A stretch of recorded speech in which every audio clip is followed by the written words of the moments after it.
السلام عليكم ورحمة الله وبركاته. الحمد لله نحمده ونستعينه ونستغفره ونؤمن به ونتوكل عليه ونعوذ بالله من شرور أنفسنا ومن سيئات أعمالنا من يهدي الله فلا مضل له ومن يضلل فلا هادي له ونشهد أن لا إله إلا الله وحده لا شريك له وداعيا إلى الله بإذنه وسراجا وقمرا منيرا أما بعد فأعوذ بالله من الشيطان الرجيم بسم الله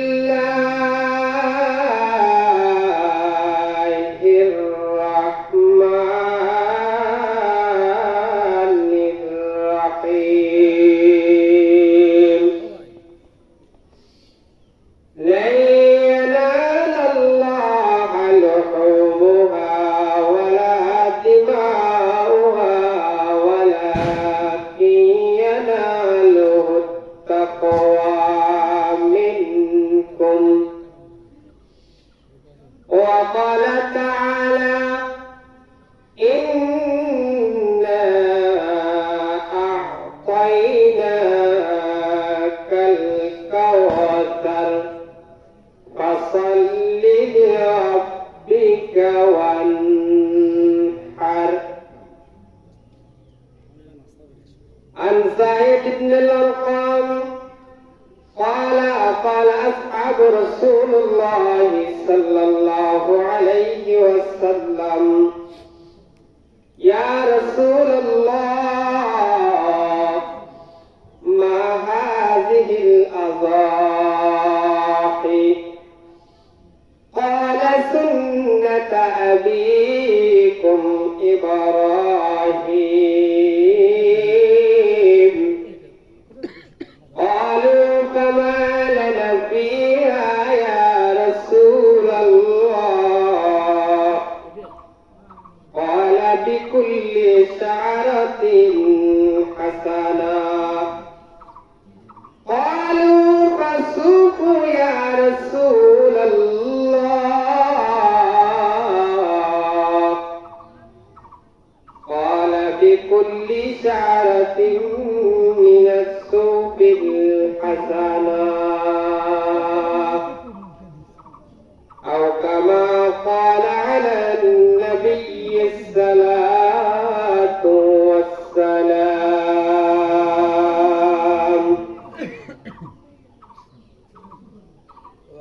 মুআজ্জাজ সম্মানিত মুসল্লিয়ানে কেরাম আল্লাহ তাআলার অসীম দয়া ও অনুগ্রহে আমরা আজকে 10 জিলহজ জামালপুর বড়দিঘির পার ঈদগাহ মাঠে দুনিয়ার হাজারো মানুষের মধ্যে থেকে যাচাই ও বাছাই করে আজকের ঈদ উল আজহার দিনে ঈদগাহ মাঠে আসার এবং বসার তৌফিক দান করেছেন সেই সঙ্গে কোরআন ও হাদিস থেকে তাৎপর্য ফাজাইল সম্পর্কে কিছু বলার এবং শোনার তৌফিক দান করেছেন, সেই মহান মালিকের দরবারে অন্তরের অন্তরস্থল থেকে কালিমাতুশ শুকর জ্ঞাপন করে সকলে বলে আলহামদুলিল্লাহ।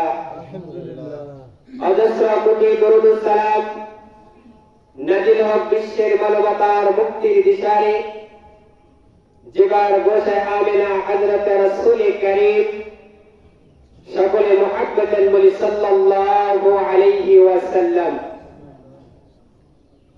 সম্মানিত উপস্থিতি, আল্লাহ তাআলার অসীম কৃপায় আমরা ঈদগাহ মাঠে উপস্থিত হয়েছি। আপনারা অবগত আছেন, জিলহজ মাস খুবই গুরুত্বপূর্ণ সম্মানিত একটি মাস। এই মাসকে স্বয়ং আল্লাহ তাআলা সম্মানিত ঘোষণা করেছেন। এই মাস সম্মানিত হওয়ার পিছনে অনেকগুলো কারণ রয়েছে। তার মধ্যে উল্লেখযোগ্য একটি কারণ হল ইসলামের পঞ্চস্তর পঞ্চভিত্তি হজ এই মাসেই পালিত হবে। সুবহানাল্লাহ।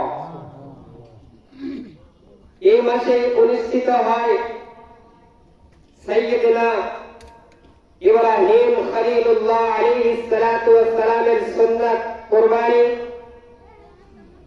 পাশাপাশি এই মাসের প্রথম 10 দিন রাত খুবই তাৎপর্যপূর্ণ। প্রথম দশকের গুরুত্ব বোঝাতে আল্লাহ তাআলা আল্লাহ রাব্বুল আলামিন সূরা ফাজরের প্রথম 10 আয়াত নাযিল করে কসম খেয়ে বলেছেন, এই মাসে আরাফার দিন এবং কুরবানির দিনেরও কসম খেয়েছেন। সম্মানিত হাজিরিন, ঈদুল আজহার দিনে আল্লাহ তাআলার কাছে সর্বোত্তম ইবাদত, সর্বোত্তম আমল হচ্ছে আল্লাহ তাআলার নামে, আল্লাহ তাআলার সন্তুষ্টির চিত্তে দিলকে উজাড় করে আল্লাহ তাআলার দরবারে পশু কোরবানি দেওয়াই হচ্ছে ঈদের দিনের অন্যতম আমল। কোরবানি আমাদের মুসলিম জাতি পিতা হযরতে সাইয়্যিদুনা ইব্রাহিম আলাইহিস সালাতু ওয়াস সালামের একটি ঐতিহ্য, আর পাশাপাশি এতে রয়েছে আমাদের জন্য অপরন্ত সওয়াব হাসিল করার সুযোগ। আল্লাহ রাসূল সাল্লাল্লাহু আলাইহি ওয়াসাল্লামের একটি হাদিস আমি তিলাওয়াত করেছি। হাদিসটি সুনানে ইবনে মাজাহ 3127 নম্বর হাদিসের মধ্যে আল্লাহ রাসূল সাল্লাল্লাহু আলাইহি ওয়াসাল্লামের সাহাবী হযরতে যায়েদ ইবনে আরকাম রাদিয়াল্লাহু তাআলা থেকে বর্ণিত, তিনি বলেন, ক্বালা আসহাবু রাসূলুল্লাহ সাল্লাল্লাহু আলাইহি ওয়াসাল্লাম, আল্লাহ রাসূল সাল্লাল্লাহু আলাইহি ওয়াসাল্লামের সামনে সাহাবায়ে কেরাম জিজ্ঞাসা করলেন, ইয়া রাসূলুল্লাহ মা হাযিহিল আযাহি, ও আল্লাহর নবী, আমরা যে কুরবানির ফাজাইল শুনলাম, কুরবানির ফজিলতের কথা শুনলাম, এই কুরবানি করার দ্বারা আমাদের কি উপকার আছে, আমাদের কি লাভ আছে? আল্লাহর নবী বললেন, আল্লাহর নবীকে জিজ্ঞাসা করলেন কুরবানি এটা কি? নবী সাল্লাল্লাহু আলাইহি ওয়াসাল্লাম উত্তর দিলেন, ক্বালা সুন্নাত আবিকুম ইব্রাহিম,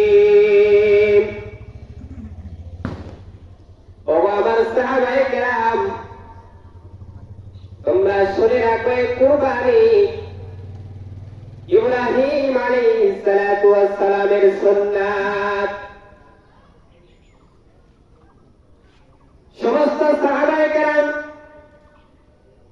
রাসূলকে আবার প্রশ্ন করলেন, ক্বালু ফামা লানা ফীহা ইয়া রাসূলুল্লাহ। ওগো আল্লাহর নবী,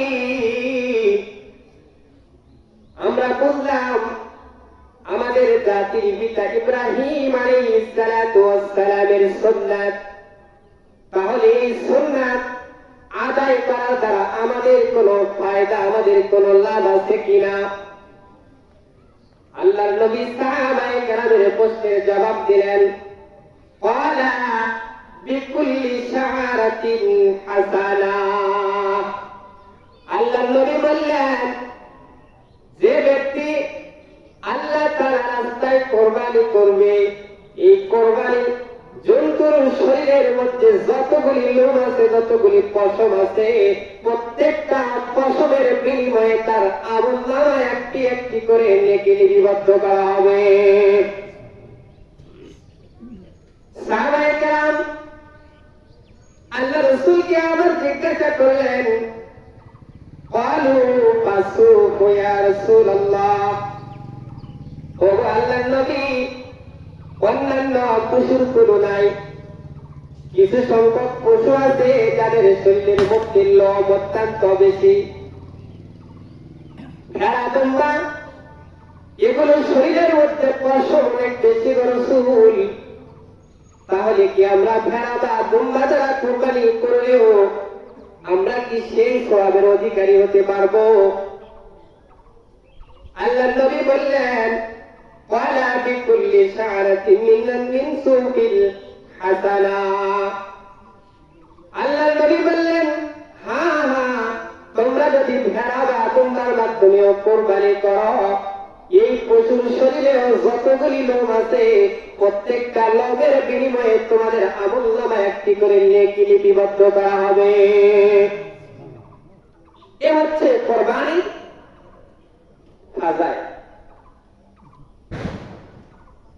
সাইয়্যিদনা ইব্রাহিম আলাইহিস সালাতু ওয়াস সালাম এমন একজন নবী যাকে আল্লাহ তাআলা বিশাল বড় পরীক্ষায় দিয়েছিলেন, অগ্নিকুণ্ডে নিক্ষেপ করেছিলেন। আল্লাহ তাআলার পক্ষ থেকে নির্দেশ আসলো, তোমার সন্তান এবং তোমার স্ত্রী সহ তাদেরকে মরু প্রান্তরে, যেখানে কোন জনবসতি নাই, মানবহীন এলাকা, যেখানে কোন ফসল শস্যের কোন নাম নিশানা নাই, এমন এক এলাকার মধ্যে তাদেরকে আপনি রেখে আসুন। মক্কার মরুভূমিতে রেখে আসা। আল্লাহ তাআলা তার নির্দেশে দিলেন, আর ইব্রাহিম আলাইহিস সালাতু ওয়াস সালাম আল্লাহ তাআলার সেই নির্দেশ পালন করলেন। ইব্রাহিম আলাইহিস সালাতু ওয়াস সালাম থেকে আল্লাহ রাব্বুল আলামিন পরীক্ষা নেওয়ার পরে, তার বারবার দোয়ার পরে ইব্রাহিম আলাইহিস সালাতু ওয়াস সালামের যখন ৮৬ বছরে পৌঁছে যায়, সাইয়্যিদনা হাজেরার ঘরে আল্লাহ রাব্বুল আলামিন ইসমাঈলকে দান করলেন। ইবনে আব্বাস রাদিয়াল্লাহু তাআলা আনহু, হযরতে মুজাহিদ রাহমাতুল্লাহ আলাইহি তাফসীরে কুরতুবীর মধ্যে লিখেছেন, পুত্র ইসমাঈল যখন বালেগ হলো, পিতার সাথে যখন চলাফেরা করার মতন বয়সে উপনীত হলো, এই অবস্থাতে ইব্রাহিম আলাইহিস সালাতু ওয়াস সালামের কাছে ওহী নাযিল হলো, ওগো ইব্রাহিম, তুমি তোমার প্রিয় বস্তুটাকে আল্লাহ তাআলার রাস্তায় কোরবানি করে দাও। নবী আলাইহিস সালাতু ওয়াস সালামের স্বপ্ন ছিল ওহী। ইমাম ফাররাহ রাহমাতুল্লাহ আলাইহি বলেছেন, ইব্রাহিমের বয়স যখন 13 বছর উপনীত হলেন, সাহাবী কাতাদা রাদিয়াল্লাহু তাআলা বলেন, যখন বাবার সাথে হাঁটা চলা করার মতন বয়স হলো, তখন আল্লাহ পাক ইব্রাহিমকে পরপর 3 দিন স্বপ্নের মাধ্যমে ইসমাইলকে কোরবানি করার নির্দেশ দিলেন। হুকুম সম্পর্কে হযরত ইব্রাহিম নিশ্চিত হওয়ার পর আর দেরি না করে পুত্র ইসমাইলকে নিয়ে বের হয়। বের হয়ে কোরবানির স্থান পর্যন্ত গেলেন। আল্লাহ তাআলার আদেশ পালন করতে পুত্রকে নিয়ে কিছু দূর যাওয়ার পরে ইব্রাহিম আলাইহিস সালাতু ওয়াস সালাম সন্তানকে বিনয়ের কণ্ঠে বলেন, ইয়া বুনাইয়া ইন্নী আরা ফিল মানাম আন্নী আযবাহুকা ফানজুর মাযা তারা। হে আমার প্রিয় পুত্র, ইয়া বুনাইয়া, হে আমার প্রিয় ছেলে, হে আমার আদরের ছেলে, ইন্নী রাআইতু, আমি দেখেছি স্বপ্ন, আন্নী আযবাহুকা, আমি তোমাকে জবাই করতেছি, ফানজুর মাযা তারা, আমি দেখেছি তোমাকে আমি জবাই করতেছি, এতে তোমার মত কি? এ সম্পর্কে তোমার মতামত কি? আসমানী নির্দেশ সম্পর্কে বুঝতে পারলেন এবং বললেন, ইসমাইল আলাইহিস সালাম বললেন, ক্বালা ইয়া আবাতি আবাতি ফাআল মা তু'মার সাতাজিদনি ইনশাআল্লাহু মিনাস সাবিরিন। ছেলে বাবাকে উত্তর দেয়, হে আমার প্রিয় আব্বা, আপনাকে যে আদেশ দেওয়া হয়েছে, যে হুকুম করা হয়েছে, আপনি তা পালন করুন। আমাকে জবাহ করার ব্যাপারে আল্লাহ তাআলার নির্দেশ আপনি চালিয়ে যান। ইনশাআল্লাহ আপনি আমাকে ধৈর্যশীলদের মধ্যে পাবেন, সবরকারীদের মধ্যে পাবেন, সবরকারী হিসাবে আমাকে পাবেন। অর্থাৎ আমি ধৈর্য ধারণ করব এবং আল্লাহ তাআলার কাছে সওয়াবের আশা রাখব। মোহতারাম হাজিরিন, শুধু তাই নয়, হযরত ইসমাইল সেদিন পিতাকে যা বলেছিল তার প্রতিটি শব্দ নয়, বরং প্রতিটি অক্ষর থেকে আমাদের জন্য রয়েছে আল্লাহ তাআলার হুকুমের সামনে নথি স্বীকার করার একমাত্র ঐতিহাসিক সবক। তাফসীর কুতুবের মধ্যে লিখেছেন, তিনি বলেন, হে আব্বা ও আমার সম্মানিত পিতা, আপনি আমার হাত পা ভালো করে বেঁধে নিন, জবাইয়ের ক্ষেত্রে যেন আমার কষ্ট না হয়। আপনার পোশাক আদিগুলি খুলে নিবেন, যাতে করে আমার রক্তের ছিটা ফোঁটাগুলি আপনার পোশাকের মধ্যে গিয়ে আপনার পোশাককে নষ্ট না করে। আর এই পোশাকের রক্ত যদি আমার মা দেখে, তাহলে অনেক ব্যথায় মর্মাহত হবে, কষ্ট পাবে। ও আমার পিতা, এজন্য আপনি আপনার পোশাকটাকে কি করে নেন, সামলায় নেন, রক্তের ফোঁটা যেন না আসে এবং আমার মাথা যেন কষ্ট না পায়। আর আমার গলাতে যখন ছুরিটা চালাইবেন, একটু শক্তি দিয়ে দ্রুত ছুরিটা চালানোর চেষ্টা করবেন, জোর দিয়ে চাপ দিয়ে চালাবেন, যাতে করে আমার প্রাণবায়ুটা তাড়াতাড়ি বাহির হয়ে যায়, আমার যেন কষ্ট কম হয়। এবং আপনার চোখই বাঁধে নিবেন, যাতে করে কোরবানির সময় যখন আপনি আমার গলাতে ছুরি চালাইয়া দিবেন, তখন যেন আপনার ভিতরে আমার চেহারা দেখে মায়া মোহাব্বত না জাগে।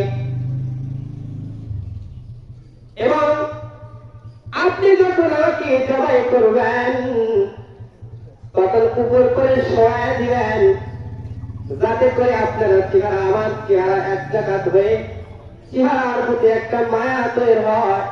আল্লাহ তাআলার এই আদেশ থেকে আপনি পিছপা হয়ে যান, এরকম যেন না হয়, সেদিকটা খেয়াল করবেন। মোহতারাম হাজিরিন, এই ছিল রব্বুল আলামিনের আদেশের সামনে পিতা পুত্রের আনুগত্য প্রকাশ। পৃথিবীর ইতিহাসে তার দ্বিতীয় কোন নজির পেশ করার মতন কোন কায়দা নাই, দ্বিতীয় কোন দৃষ্টান্ত কেউ পেশ করতে পারবে না। হযরত ইব্রাহিম আলাইহিস সালাতু ওয়াস সালাম যখন আল্লাহ তাআলার আদেশ বাস্তবায়নের জন্য সাইয়্যিদনা ইসমাঈল আলাইহিস সালাতু ওয়াস সালামের গলায় ছুরি চালাবেন, তখন আল্লাহ তাআলার পক্ষ থেকে আল্লাহ তাআলার কুদরত নাযিল হওয়া শুরু হয়ে গিয়েছে। তাফসীরে কুরতুবী 15 নম্বর খণ্ড 204 নম্বর পৃষ্ঠার মধ্যে উল্লেখ করেছেন, فلما زرع إبراهيم عليه الصلاة والسلام سكينا ضرب الله عليه صحيفة من نحاس فلم تعمل السكين شيئا। তাফসীরে কুরতুবীর মধ্যে লিখেছেন, সে বলল হযরত ইব্রাহিম যখন সাইয়্যিদনা ইসমাঈলকে জবাই করার জন্য ছুরি চালাবে, তখন আল্লাহ তাআলা ছুরির ধারের অংশে তামা দিয়ে ঢেকে দিলেন, যার দরুন ছুরি যেন আর কাজ করতেছিল না। এবং সাইয়্যিদনা ইব্রাহিম বারবার চেষ্টা করেও পুত্র ইসমাঈলকে কোরবানি করতে ব্যর্থ হচ্ছিল। ঠিক তখনই আসমান থেকে গায়েব থেকে ভেসে আসে, আসমান থেকে ভেসে আসে ونودي إبراهيم عليه السلام إن ذلك قد صدقت الرؤيا إنا كذلك نجزي المحسنين। আল্লাহ তাআলার পক্ষ থেকে জিবরাইল আলাইহিস সালাতু ওয়াস সালাম আওয়াজ দেয়, হে ইব্রাহিম, তুমি তোমার স্বপ্নকে বাস্তবায়ন করেছ, বাস্তবায়ন করে ফেলেছ। আমি এভাবেই সৎ কর্মশীলদের প্রতিদান দিয়ে থাকি।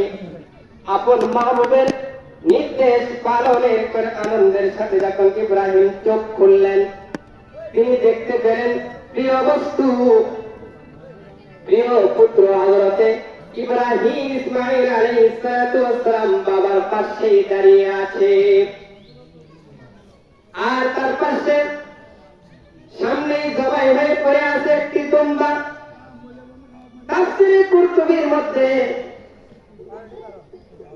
তাফসীরে কুরতুবীর লেখক লিখেছেন, বর্ণিত আছে যে যখন ইব্রাহিম আলাইহিস সালাতু ওয়াস সালাম জবাই করছিলেন, তখন সাইয়্যিদনা মালায়েকা ফেরেশতা জিবরাইল আলাইহিস সালাতু ওয়াস সালাম দুম্বা নিয়ে যখন আসমান থেকে দুনিয়ায় অবতরণ করবেন, ইব্রাহিম যেভাবে ইসমাঈলের গাতে ছুরি চালাইতেছিল, দুনিয়াতে আসার আগে আগে হয়তো ইসমাঈল কোরবানি হয়ে যাবে।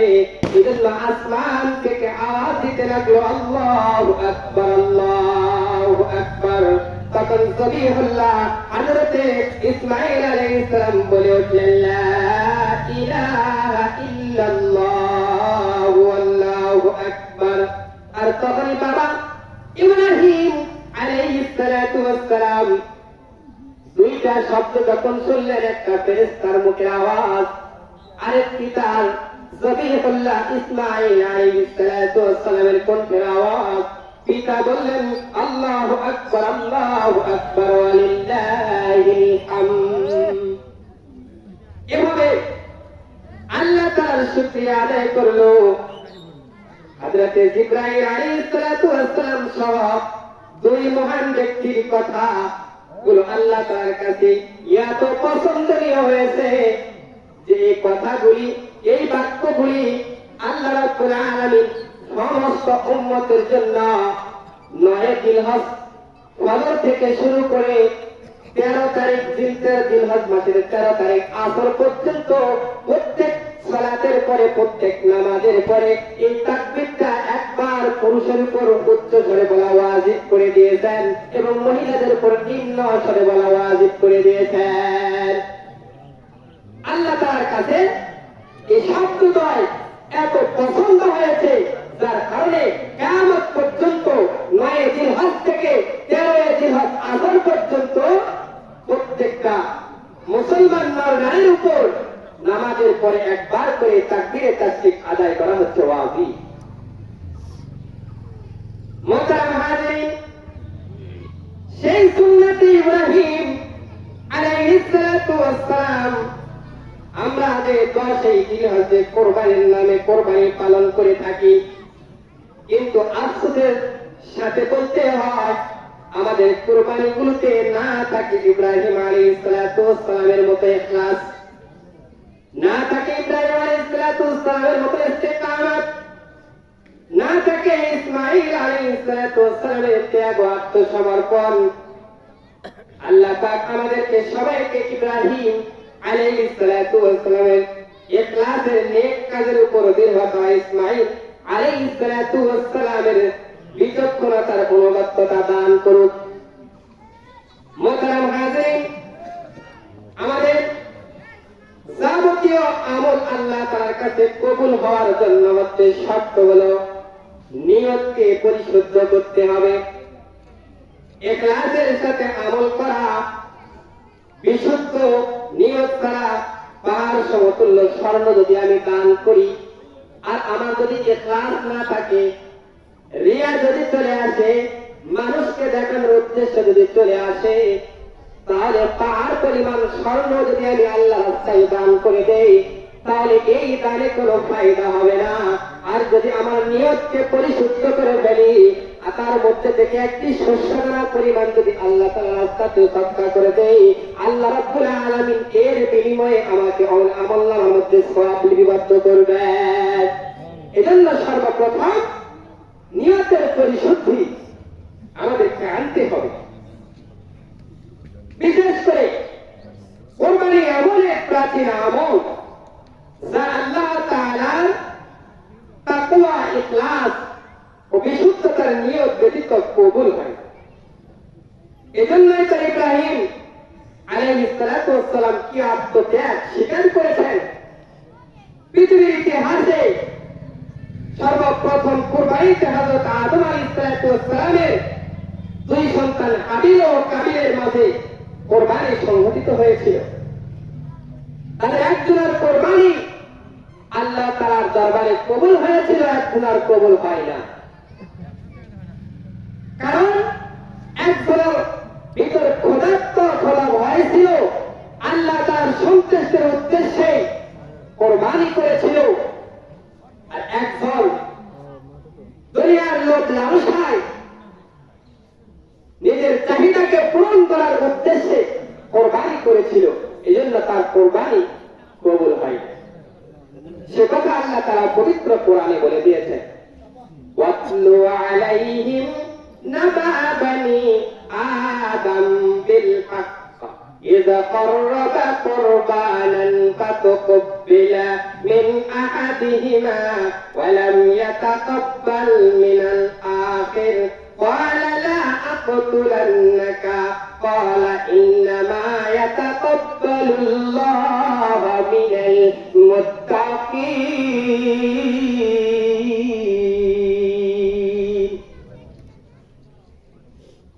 আল্লাহ কোরআনে বলেন, নবী আপনি সাইয়েদিনা আদম আলাইহিস সালাতু ওয়াস সালামের 2 পুত্রের ঘটনা তাদেরকে শোনায় দিন, যারা উভয়ে আল্লাহ তাআলার রাস্তায় কোরবানি পেশ করেছিল।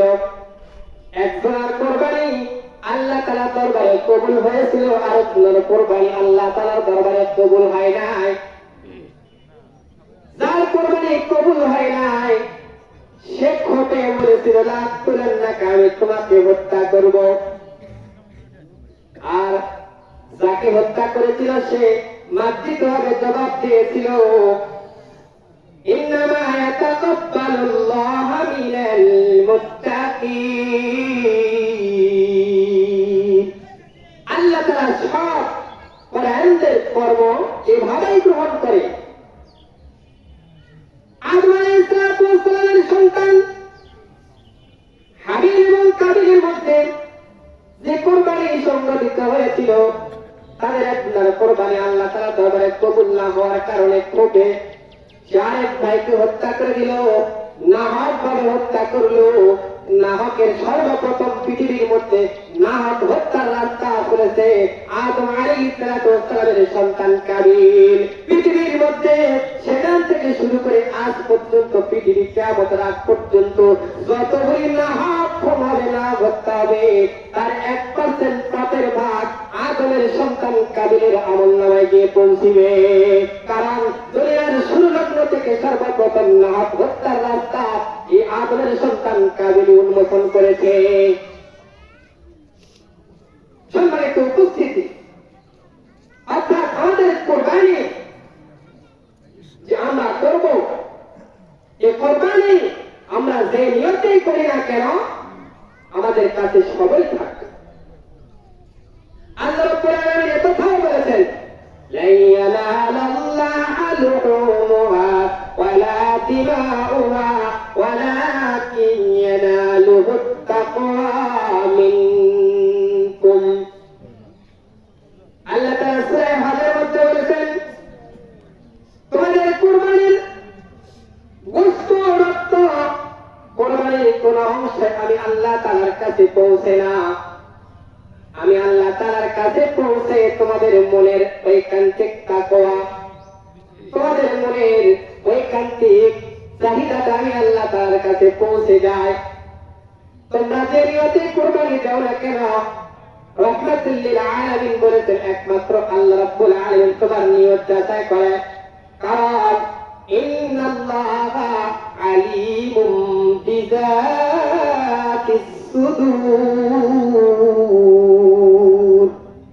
আল্লাহ তাআলা অন্তর্যামী, অন্তরের খবর জানে তুমি কোন নিয়তে কোরবানি করতেছ। আমি আমার নিয়ত গোশত খাওয়ার উদ্দেশ্যে যদি কোরবানি করি, আমার কোরবানিটা জমিনে থাকবে। আল্লাহ তাআলার নৈকট্যের উদ্দেশ্যে যদি কোরবানি করি, তাও জমিনের মধ্যে থাকবে। মানুষকে দেখার উদ্দেশ্যে যদি কোরবানি করি, তাও আমার কোরবানিটা জমিনের মধ্যে থাকবে। অতএব এখনো সময় আছে, তাড়াতাড়ি অন্তরকে পরিশুদ্ধ করে তারপরে কোরবানি করতে হবে। এই কোরবানি একমাত্র আল্লাহ তাআলার কাছে একমাত্র প্রিয় বস্তু। আজকের সবচাইতে দামি আমল হচ্ছে আল্লাহ তাআলার রাস্তায় রক্ত বিটানো, রক্ত প্রবাহিত করা। যাই হোক, যে কাজ আমরা করব, এই কাজের সর্বপ্রথম নিয়তের পরিশুদ্ধতা করে নিব।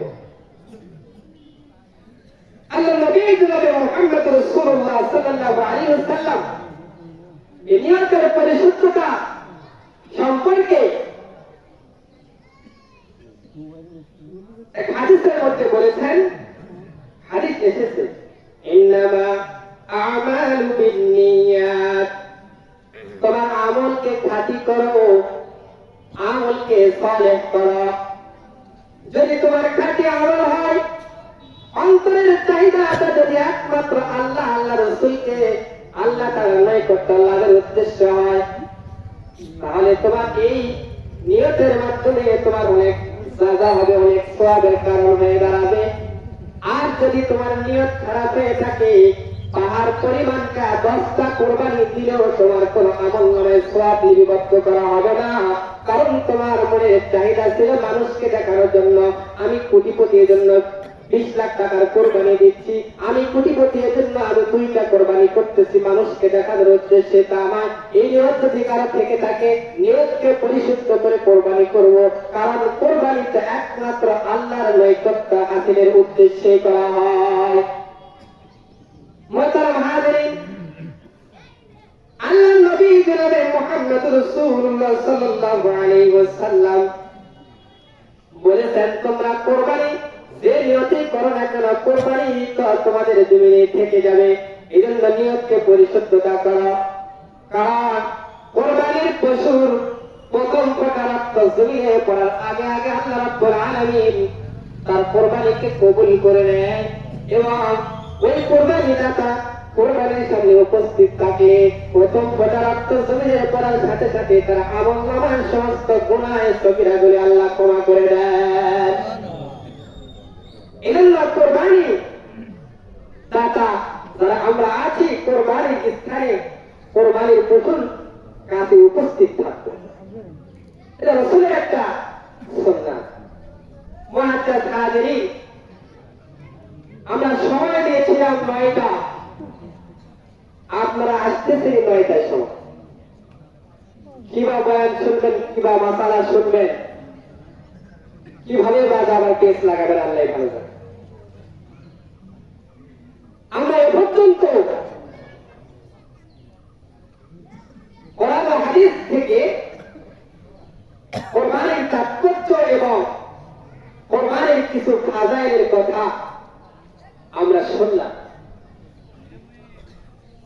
সময় যেহেতু সংক্ষেপ, তাই আমাদের জরুরি কিছু মাসআলা জানা প্রয়োজন। যেমন আমরা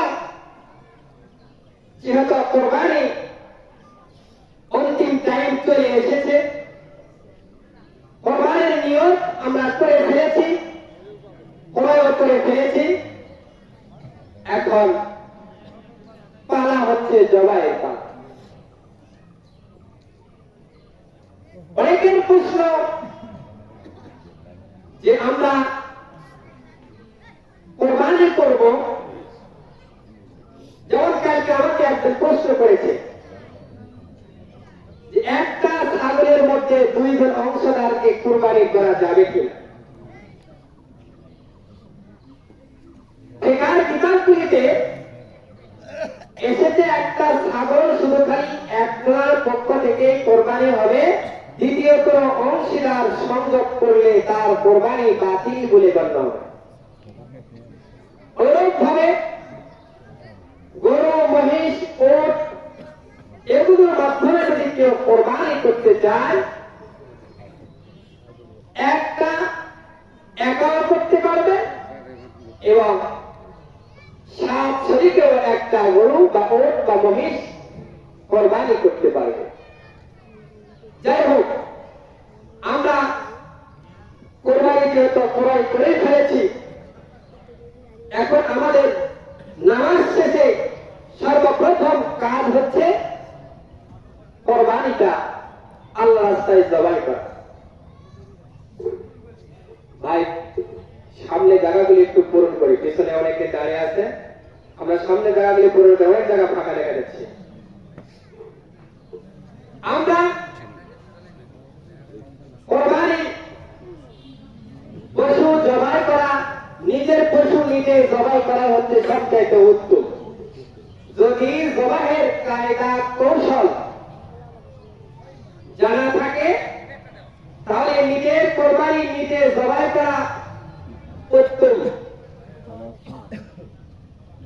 যদি কায়দা নিয়ম কানুন জানা না থাকে তাহলে অন্য কারো মাধ্যমে আমরা কোরবানির পশু জবাই করব।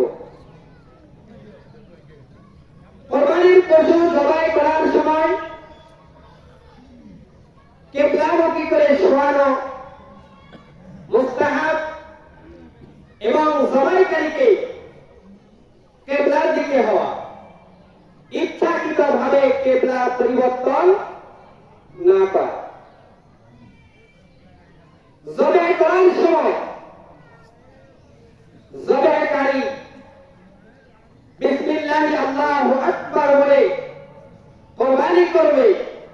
যদি ইচ্ছাকৃতভাবে কোন ব্যক্তি জবাইয়ের সময় বিসমিল্লাহ ছেড়ে দেয় তাহলে এই পশু সম্পূর্ণ হারাম হয়ে যাবে, পশুর গোশত খাওয়া হারাম হয়ে যাবে। যদি ভুলে ছেড়ে যায় তাহলে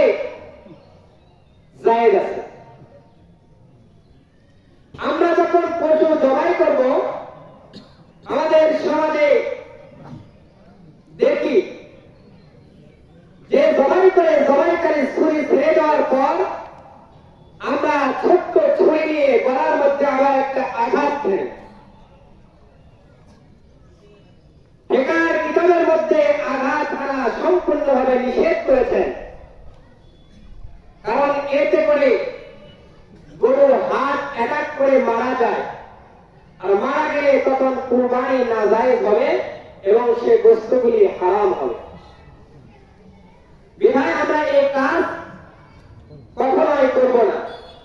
গরু জবাই করার পর গরু সম্পূর্ণভাবে ঠান্ডা না হওয়া পর্যন্ত আমরা তার শরীরের কোনো অংশ কর্তন করব না। এটা হচ্ছে নিষেধ, মাকরুহ কাজ, অনেক ঘৃণিত কাজ। আমরা পশু জবাইয়ের মাধ্যমে যাদের থেকে আমরা জবাই করে নিব, জবাইকারীকে আমরা জবাইয়ের উজরত দিব, অবশ্যই দিব। কারণ এটা জায়েজ আছে। তবে কুরবানি পশুর কোন অংশ থেকে দেওয়া না যায়, নিজের পকেট থেকে পারিশ্রমিক দিতে হবে তাকে, অবশ্যই দিবেন। কারণ 1 লাখ 2 লাখ টাকায় আমি গরু ক্রয় করতে পারলাম, আর সামান্য 500-1000 টাকা জবাইয়ের জন্য দিতে পারবো না, এরকম মন মানসিকতা আমাদের মধ্যে কেন আসে? অথচ এই গরু কিনতে গিয়ে দালালকে ঘুষ দিতে হচ্ছে 2000। ভালো একটা গরু কিনে দিলে সেখানে দিচ্ছে 2000, 1000, সেখানে কোনো বাধা আসে না। হুজুর জবাই করে দিয়ে সেখানে দিলেই বাজে। অবশ্যই উজরত দিবেন, টাকার মাধ্যমে দিবেন। আপনার বিবেকের উপর আপনি 1 লাখ টাকার কোরবানি, 2 লাখ টাকার কোরবানি, এখন 100 টাকা কিভাবে হাতত দিবেন না কত দিবেন, আপনার বিবেকের সাথে প্রশ্ন। তবে অবশ্যই আমরা জবাইয়ের উজরত দিব, অবশ্যই দিব। সবাই অনেক সংক্ষেপ। কোরবানির জবাইয়ের পরে আমরা যে মাংসগুলি আছে, এই মাংসগুলিকে আমরা আমাদের সমাজ অনুযায়ী আমরা 3 ভাগে বিভক্ত করি, এখনো করব। 3 ভাগ। 1 ভাগ আমরা নিজে খাবো, 1 ভাগ নিজের আত্মীয় স্বজন, পাড়া প্রতিবেশীদেরকে দিব, এবং 1 ভাগ গোড়ালা ফকির মিসকিনদের উদ্দেশ্যে দিয়ে দিব।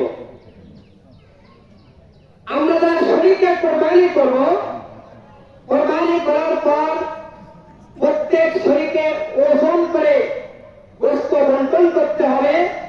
অনুমান করে বন্টন করা জায়েজ নাই, কারণ এখানে কম বেশি হওয়ার সম্ভাবনা থাকে। এজন্য ওজন করে বন্টন করতে হবে। আমরা আমাদের সমাজের মধ্যে আরো প্রচলন আছে যে আমরা কোরবানি করার পর গোশতের অংশ 3 ভাগ করলাম, একটা মুস্তাহাব কাজ আদায় করলাম। আমি ভাগ করার উদ্দেশ্য কি? ভাগ করার উদ্দেশ্য আমি আমার কোরবানির অংশকে আমি খাবো, এবং যে ভাগগুলো আমি দিলাম এগুলিতে আমি আত্মীয় স্বজন মিসকিনদেরকে দিলাম। আপনি যে আত্মীয় ভাগটা করলেন, এটা কার জন্য করলেন? আপনার আত্মীয় স্বজন ভাই বেড়াদার যারা কোরবানি দিতে পারে তাদের জন্য তো দিয়েছেন, তাই না? তবে আবার কোরবানির ওই ভাই আবার আসে নিজের ভাইয়ের নাম 10 মধ্যে লেখার জন্য পায়তারা শুরু করে দেয়। তাহলে কি আপনি বোঝাচ্ছেন আমার ভাই মিসকিন? আপনি বোঝাচ্ছেন যে আমার আত্মীয় স্বজন মিসকিন? আবার মিসকিনের ভাগ দিলাম, সেখানেও আসে আবার কিছু এলাকা আছে যে কুরবানি দিল, যে কুরবানি দেয় সবার দাবি আবার গণনা হয়। আপনি দিলেন মিসকিনদের হক, সেখানে কি আপনি আবারও নিজের বাটি বাসায় আপনিও কি মিসকিন ছেড়েছেন? আপনার মিসকিন ছেড়েছেন। এর অর্থ তো এটাই বহন করে। আমরা এই সমস্ত কাজগুলি করবো না ভাই। আমরা কোরবানি ক্রয় করার সময় অনেকে বলে থাকি কোরবানি কত হলো, বলছে যে 1 লাখ। আরেকজন আবার বলতেছে এই কোরবানির পশুর গোষ্ঠী হবে ৮০,০০০ টাকার। এ কথা তার অন্তরে ঢুকে, তার অন্তরে এখন চিন্তা করবে তাহলে কি আমি ২০,০০০ টাকা লস করলাম? আরে ভাই, এই সমস্ত কথা কেন? আমি তো কোরবানি করবো একমাত্র আল্লাহ সন্তুষ্টির উদ্দেশ্যে, নৈকট্যের উদ্দেশ্যে। গোস্ত কম হবে না বেশি হবে এটা একমাত্র আল্লাহ ভালো জানে। আমি এখান থেকে খাইতে পারবো কিনা তার কোনো গ্যারান্টি নাই। কোরবানি করার পরে গোস্ত খাওয়ার আগেও আমার মৃত্যু আসতে পারে কিনা? এই জন্য আফসোস, এই সমস্ত কথা বলে নিজের কোরবানিকে নষ্ট করবেন। এরপর কোরবানির পশুর অংশ যে সমস্ত চামড়া আছে, বিভিন্ন রশি দড়ি আছে, এগুলি কি করব? ফিকার কিতাবে এসেছে যে কোরবানির পশুর চামড়া পরিপূর্ণটাই হচ্ছে সদকা করে দেওয়া। আর যদি আমরা বিক্রয় করি তাহলে তার মূল্যটা সদকা করে দেওয়া।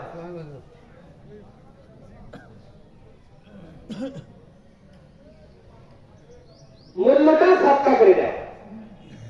এবং কোরবানির পশুর চামড়ার অংশ থেকে মসজিদ ফান্ডে, ঈদগাহ ফান্ডে, এ সমস্ত ফান্ডে, মাদ্রাসার সাধারণ ফান্ডে দান করা যাবে না। শুধু মাদ্রাসার ওই সমস্ত ফান্ডে দান করা যাবে যেই সমস্ত মাদ্রাসাগুলিতে গোরাবা এতিম মিসকিনদের একটা আলাদা ফান্ড আছে, যাকাত ফান্ড। এই ফান্ডে আমরা জমা দিতে পারবো। মাদ্রাসায় ওই ফান্ডে জমা দেওয়া সবচাইতে উত্তম, কারণ তালেবে আলেম এতিম সন্তানেরা আমার এই পয়সা দ্বারা লালিত পালিত হবে, যার মাধ্যমে আলেম অন্বেষণ করবে। এই আলেমকে, কোরআনের বাণীকে, দ্বীনের আলোকে সারা বিশ্বময় প্রচার করবে। এই জন্য সেখানে দেওয়া হচ্ছে সবচাইতে উত্তম। কোরবানির মধ্যে অনেক সময় অনেকে আকিকা দেন, অনেকে মান্যতের কোরবানি দেন।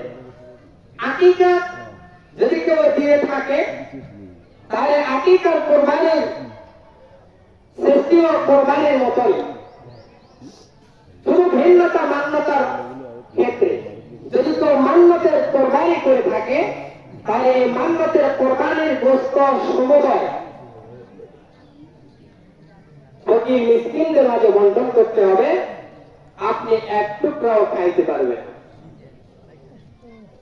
যদি আপনি একবার অসহায় ফকির মিসকিন হয় কোনো মান্যত করেছিলেন তাহলে আপনি খেতে পারবেন। সেটাও ফিকার কিতাবের মধ্যে বলেছে, সেটাও সঠিক না। সম্মানিত উপস্থিতি, সময় আমাদের হাতে খুবই স্বল্পতা। আর মাত্র 2-1 মিনিট টাইম আছে। আমরা জানি আমাদের এই ঈদগাহ মাঠের উপদেষ্টা কমিটি বর্তমান সভাপতি মনিরুজ্জামান কর্মিয়া, উনি হচ্ছে অসুস্থ আছে। উনি রাস্তাতে আসতেছে, আপনাদের কাছ থেকে 5 মিনিট সময় চাইছে। আমরা 5 মিনিট সময় দিতে পারবো তো? সম্মানিত উপস্থিতি, এই কোরবানি শুধু একমাত্র আল্লাহ তাআলার নৈকট্যের উদ্দেশ্যে। সম্মানিত মুসলিমবৃন্দ, আজ আমরা আফসোসের সহিত বলতে হচ্ছে, আজ আমরা খুশি উদযাপন করতে ঈদগাহে এসেছি। ছোট বড় সবাই সাধ্য মতন নতুন পোশাকে সুসজ্জিত হয়েছি, নতুন নতুন জুতা স্যান্ডেলে সুসজ্জিত হয়েছি। কিন্তু আমাদের মনে রাখতে হবে, আমাদের পার্শ্ববর্তী দেশ ইসরায়েল, ফিলিস্তিন, আমরা আমাদের মুসলমান ভাইয়েরা বিশ্ব সন্ত্রাসী ইসরায়েলের হত্যাকাণ্ডের ক্ষত বিক্ষত হয়ে ঢুকে ঢুকে মতন কেউ নেই, পান করার মতন পানি তাদের মধ্যে নেই, পরিধানের জন্য নেই কোনো তাদের বস্ত্র। সর্বোপরি আজকের আনন্দের দিনটিতে তারা অসহায় অবস্থায় দুঃখ কষ্ট সহ্য করে যাচ্ছে।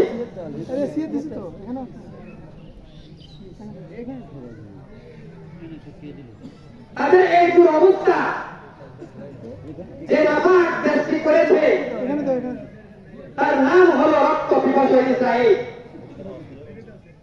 সম্মানিত উপস্থিতি, আপনাদের প্রতি উদাত্ত আহ্বান, বর্তমান বাজারে ইসরায়েলি পণ্য দিয়ে লাভ। এই ইসরায়েলি পণ্য বিক্রয় করে লভ্য অংশ দিয়ে আমরা যদি যে ক্রয়গুলি করি এর লভ্য অংশ দিয়ে একটা অংশ ছেদ করা হয়, যেটার দ্বারা বুলেট তৈরি করে মুসলমানদের বুকে মারা হয়। আফসোসের বিষয়, আজকে কোরবানির দিন, কোরবানির গোশত খাওয়ার পরে আমরা অনেকে কোমল পানীয় পান করব। বিশেষ করে আমরা এদিক থেকে সতর্ক থাকবো, আমরা ইসরায়েলি কোনো পানি পান করব না। চাই আমি আপনার 1 টাকা, একটা কোকা কোলা, একটা আরসি, একটা পেপসি, একটা মেরিন্ডা কেনার মাধ্যমে আমার একটা পয়সা আমার মুসলমান ভাইয়ের উপর বুলেট হয়ে আসবে, এটা আমরা কখনো মেনে নিতে পারবো না।